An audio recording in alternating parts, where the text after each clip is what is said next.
think this team is good, and I think this team will be good enough though to compete against the Saints, but I think the Saints can still come out on top. And Nick Foles has been the story, I think the QB story of the year. 27 touchdowns and 2 interceptions. Nick, you tell me, but that's really impressive to me.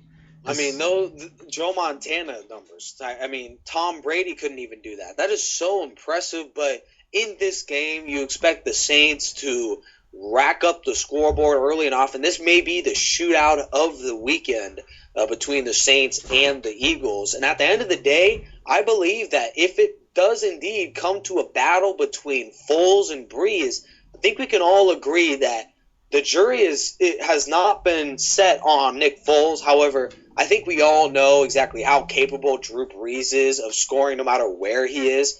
I mean, he could throw 5 touchdowns on the moon if he has to. This is such a good quarterback, and I just believe that Brees, if it comes to an aerial attack, then the Eagles will have no shot. However, if Philadelphia wants to win, they're gonna have to get what they want to on the ground with LaShawn McCoy, first in the league at rushing the football during the regular season by a mile. And that team was a ground and pound, ironically enough. Chip Kelly comes in, and this aerial assault becomes a ground and pound team. In Philadelphia, it looks a whole lot better with Michael Vick on the sideline. Nick Foles has played admirably with the replacement of Michael Vick. And at the end of the day, I believe that the New Orleans Saints are really the favorite. Robert, you mentioned experience, but not only that, just they match up so well. Philadelphia defensively is weak in the secondary, and the Saints have, Robert Meacham, Lance Moore. They have a couple of running backs like Darren Sproles and Pierre Thomas out of the backfield that can catch passes. This is such a potent offense. And we also want to check the injury report. It's cleared. Jimmy Graham is going to play. And Robert, I believe he's going to have a very good opportunity to get more scores on the board for New Orleans. Well, this is the best tight end we are talking about in the league, so you want to have Jimmy Graham in that game. And you look at Marquise Colson, and, you know, these wide receivers has helped out Drew Brees all the season. I still remember that injury back at San Diego. No one thought that he was going to recover. No one thought he would have the arm strength. Well, he still really doesn't have the arm strength, but he can throw. And, Nick, I think, you know, I look at it, and unfortunately, he didn't go to San Diego, Nick. Oh, absolutely. I mean, New Orleans isn't a dome, though. But one thing I am questioning I have a concern here, Robert, why New Orleans is almost dragging attention to themselves. During the week, they are apparently considering putting on different warm-up suits, and they're going to practice a different way, and they're doing a whole bunch of strange things in the preparations of this game. Sean Payton is pumping weird noise or weird music into the locker room, apparently during the game. I don't know if you've heard the reports, but nevertheless, way too much media attention towards something that has nothing to do with football. They're just trying to change things up, and in my mind, I think they're getting out of their winning formula. They're in the playoffs for a reason. They just need to settle down, relax, and know that they can win like they've done most of the year. Nick, it's like playoff fever. Maybe they're doing something different every year. You never know. But I want to see how Drew Brees does in this game. I think Drew Brees will always be fantastic in playoff situations. But you also look at their running game, and their running game hasn't impressed me at all this year. Pierre Thomas didn't really live up to high standards this year. And the two main running backs, Ingram and Thomas, only 3 touchdowns combined. Yeah, that's and also I'm surprised, Rob. I don't know if you can put your finger on why this has happened, but Darren Sproles came in, had such an electric start to that team running the football and in the receiving game. He was the free agent acquisition of the year, especially in that division, and he has really become a dud for that team. Mark Ingram has begun to take on a bigger role and forcing Darren Sproles more to the sideline. Any idea to why this Saints running game has become so lackluster towards the latter part of this season? Well, I mean, you look at it, and I haven't really seen their running game evolve in the last couple of years, and I thought Darren Sproles would be the answer, and I don't know why they didn't keep Darren Sproles, and I think anybody would be lucky to have Darren Sproles on their team. I think he's an electric flying player, and he makes some good moves to get some extra yards. But it happens to some teams. I just don't. The New Orleans Saints are never really a running team. They're more of the passing game anyway. And look at the Philadelphia Eagles. They're kind of both in a way. Nick Foles came in, became part of the passing game. Then LaShawn McCoy, he really anchored out the running game. He had 314 carries this year, averaged 5 yards a carry. Pretty impressive.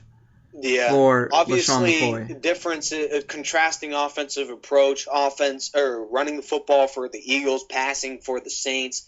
And I believe that the one reason why the Saints can no longer run the football, they let go of Carl Nicks. He's now with the Buccaneers. They let go of Gerard Bushrod. He's no longer with the Saints.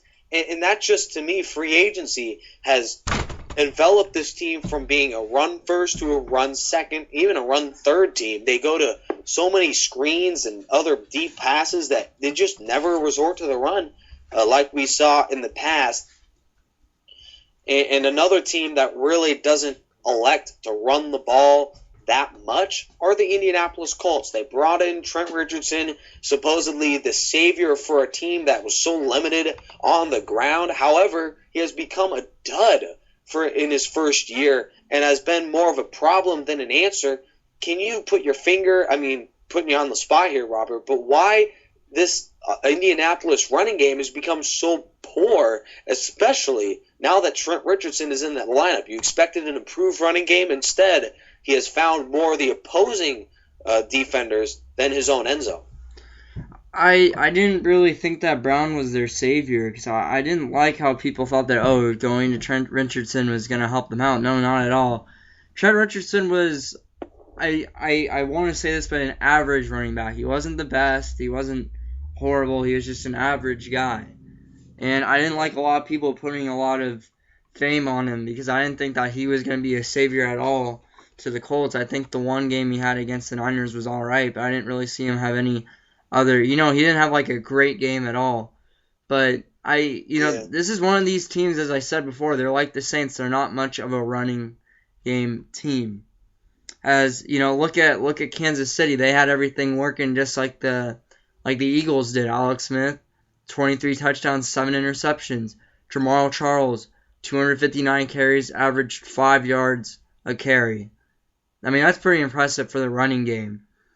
And Jamal Charles is like the reminiscent of LaShawn McCoy. If you really look at it, they're two of the same type of guys. And a team like Kansas City that, to me, has become a little bit more, probably the most balanced team out of all 8 of these squads in the playoffs. You got to look at Kansas City and think, if they can get what they want running the football, they could win this. They could run away with this game over Indianapolis, who defensively looks so bad against good teams. And you look at the defense, and Kansas City's defense is pretty impressive. That's what I like about Kansas City. They have such good balanced out offense and the defensive side. And the Colts, I say the Colts only outnumber them in the passing game, but I don't know if you heard, Nick, but Andrew Luck has a big mouth in a way. I watched this on ESPN, and when he calls the plays, everyone listens to him. He's like a leader on that team ever since he's been a part of the Colts and made playoff runs twice and going into his third year going in the playoffs. But, I'm looking at it right now, and, Kansas City, they could have won that game against San Diego. And this is what I like about backups, too. Backups, yes. And backups on top of it. And I look at the Chargers this year, too, Nick, and the Chargers really impressed me. They got some big wins, surprising wins. The week 1, that was a little shaky, Nick. That 31-28 loss to the Texans, that scared me. But, you look at it, you got some big wins, and you make it in the playoffs. 9-7, you sneak your way in. Kansas City missed the field goal. I was happy because I really wanted California to represent. We are both California natives here. Right. And, the only team that didn't make it in the playoffs was the Raiders.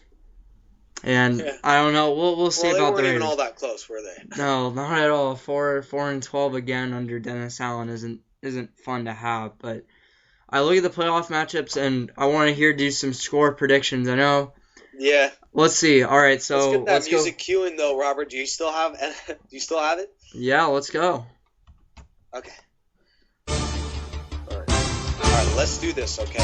NFL wild card predictions. We're going to start first with the Chargers going to Cincinnati, Paul Brown Stadium, site of a wild card Sunday morning matchup between the Bengals and the Chargers. Robert, who do you got? I still think San Diego can get a surprising win. They always surprise me in many other ways. I think it's going to be 27-24. Nick, what do you think? Bengals are so, especially on the offensive side, have so many weapons. If they get a lead, they can pull away. I think Cincinnati wins. Ironically enough, being a Chargers fan, Bengals pull it out though, 34-24. Next matchup in the AFC, we're going to stick to that conference. The Chiefs and the Colts playing in the Dome in Indianapolis. There as the Colts secure the AFC South. Andrew Luck is going to be a key in that matchup. Does he get it done over Kansas City? No, he does not. I think that Alex Smith and Jamal Charles will come out, and defense will probably get 2 interceptions off of Andrew Luck. I say this team goes easily to the Chiefs, and I'll go with 28-14. I think that Andrew Luck, finally another year under his belt, has what it takes to be the Chiefs team that has lost 5 of its last 7 games. The Chiefs are able to pull away early, but the Colts outlast them. Final score 27-24 Indianapolis. NFC side, the Eagles and the Saints. To me, it's a coin flip. Robert, do you think that the Saints, especially with Drew Brees, can show their experience in this game? I think the Saints will, as I predicted it before in the show. Well, before the show, yeah, I said that the Saints were gonna win. I go for the Saints winning 35-28. Saints pull it out in my estimation. Final score 38-31 in a shootout of the weekend. Eagles cannot pull through. Last game of the week. NFC wildcard prediction with the Packers and the Niners in Green Bay. Bridget Lambeau Field. Robert, who do you have? I got SF winning, of course, Nick. You know me well enough. Let's go 34-28. The Niners get a big offensive game. The defense makes a big stop against Aaron Rodgers to win the game. In the biggest lock of the week, I think the Niners pull it out. Final score, Robert, 30-14. The Niners pull out in a blowout over the Packers. So just to round out our scores, we both think the Niners will win. We're a coin flip.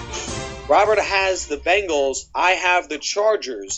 Then with the Chiefs-Colts matchup, I believe that you have the Chiefs, Robert, and I'm choosing the Colts to outlast them. Then in the final game, the Saints and the Eagles. I'm going with New Orleans, and Robert agrees. We're 2-0 on that prediction as well. We want to thank you guys for another great presentation here, all the fine men and women there for the national sports radio station on Spreaker.com. Those were our NFL wildcard predictions presented by the fine young men here on National Sports. Robert, thank you very much for being the commissioner of this fine league. And any thoughts on Wild Card Weekend? We are just about ready for the postseason.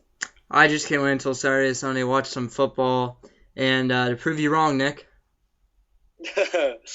Listen, that one game with the Chiefs and the Colts, one thing I do want to mention, the Chiefs have looked so, sure they almost beat San Diego, but just as a defensive unit, they have become a little bit more lackluster. If I'm one to pull out stats, in the last 7 games, only the Cowboys have given up more yards than Kansas City. Watch out. The Chiefs may be in some trouble against Andrew Luck. We'll see what happens. I can't wait to, just watch football this weekend, representing San Francisco 49ers. Nick, you don't have any beliefs in the Chargers winning. Just to me, the Bengals are too good. They really are. But speaking of great teams, let's give the fans a little treat. Who do you think, Robert, is going to take it all? Who's going to the Super Bowl and winning it? Oh, wow. Okay. I said the Panthers. I said the Panthers on Rookies Roundup. because the Panthers are a hot team. Their defense is fantastic. Cam Newton has been having such a great year, especially